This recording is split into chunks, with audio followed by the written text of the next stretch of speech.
আরে মুসলমান বাবাজি, আল্লাহ পাক রব্বুল আলামিন ডাক দিয়া বলে, বান্দা জাননি ওই মা কার যেন আজকে কবরটা বড় জাহান্নামী, কার যেন বাবারটা কবর জাহান্নামী। ডাক দিয়া বলেন না, রব্বির হামহুমা কামা রব্বায়ানি সগীরা।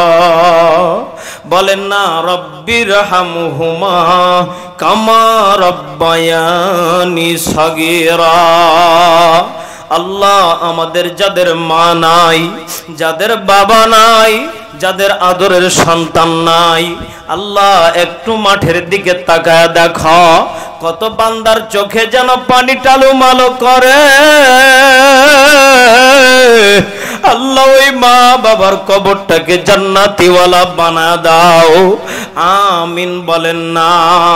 হযরতে আনাস একদিন নবীজির দরবার থেকে বিদায় নিয়ে চলে গেলেন। আনাসের মা ডাক দিয়া বলে, বেটা আনাস, তোর কেমন যেন শরীরটা বড় শুকনা শুকনা লাগে রে আনাস। হযরতে আনাসের মা যখন এই কথা বললেন, আনাস মনে মনে চিন্তা করলেন, আমি যদি আমার মাকে বলি আমি খাই নাই, আমার মা বড় কষ্ট পাবে। এবার যদি আমার মা বলে রে আমি আমার মা রে সুন্দর কইরা বলবো, আমার নবীজির যেন সম্মান খাটো না হয়, আমার মা যেন ভুলটা বুঝতে পারে। হযরতে আনাসের মা ডাক দিয়া বলে, বেটা রে কেন খাও নাই, কেন খাও নাই?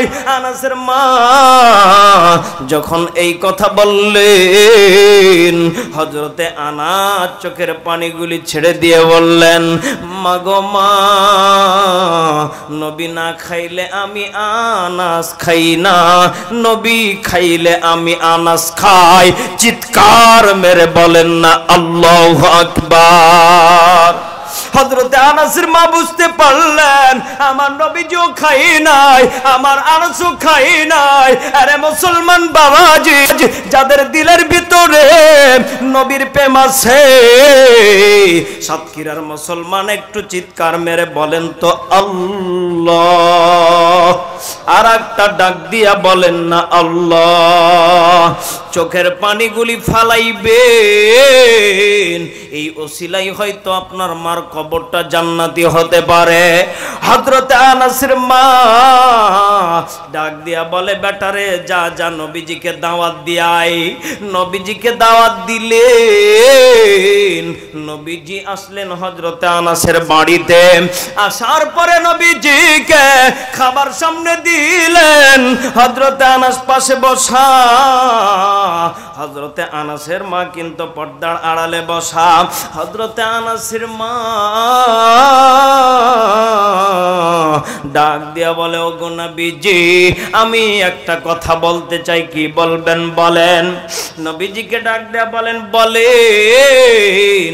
হযরতে আনাসের মা বলে, ওগো নবীজি, একটু দোয়া করে দিবেননি, আমার সন্তানটাকে যেন আল্লাহ উত্তম রিজিকওয়ালা বানা দেয়, উত্তম রিজিক দান করেন।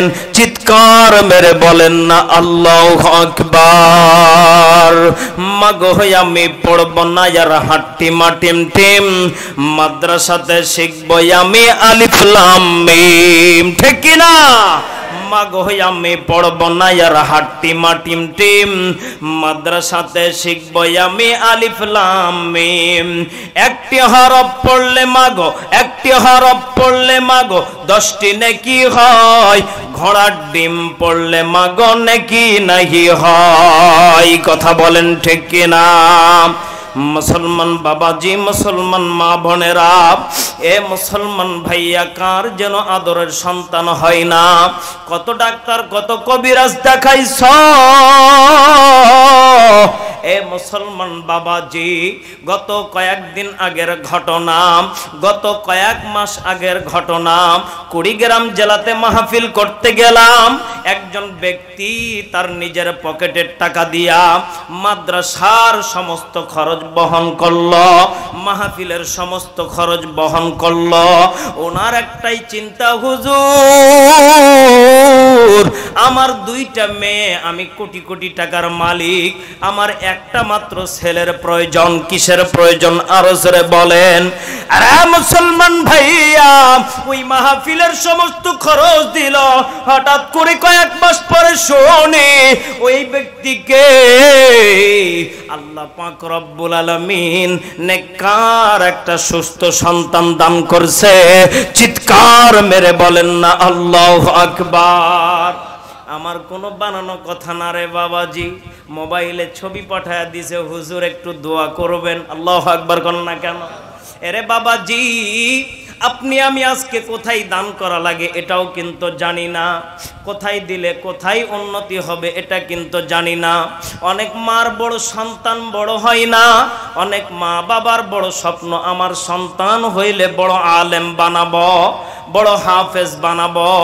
এ মুসলমান, একটা কথা মাথায় রাখবেন, আল্লাহ পাক বলে বান্দারে যেটা হক সে হকের পথে থাকতে হবে, হালাল পথে রিজিক দান করা লাগবে। আমি আল্লাহ রব্বুল আলামিন ওই রিজিকের ভিতরে উত্তম রিজিক দান করব। চিৎকার মেরে বলেন না সুবহানাল্লাহ। 6 দিন পরে নখ খসে যাবে, 9 দিন পরে চুল, ঠিক না? 6 দিন পরে নখ খসে যাবে, 9 দিন পরে চুল। কবর গাঘের সামান নিতে কইর না কেউ ভুল, কবর গাঘের সামান নিতে কইর না কেউ ভুল। কবর জায়গা ভালো নয়, আমল দিয়ে কবর গৃহ সাজিয়ে নিতে হয়, আমল দিয়ে কবর গৃহ সাজিয়ে নিতে হয়। লিল্লাহে তাকবীর।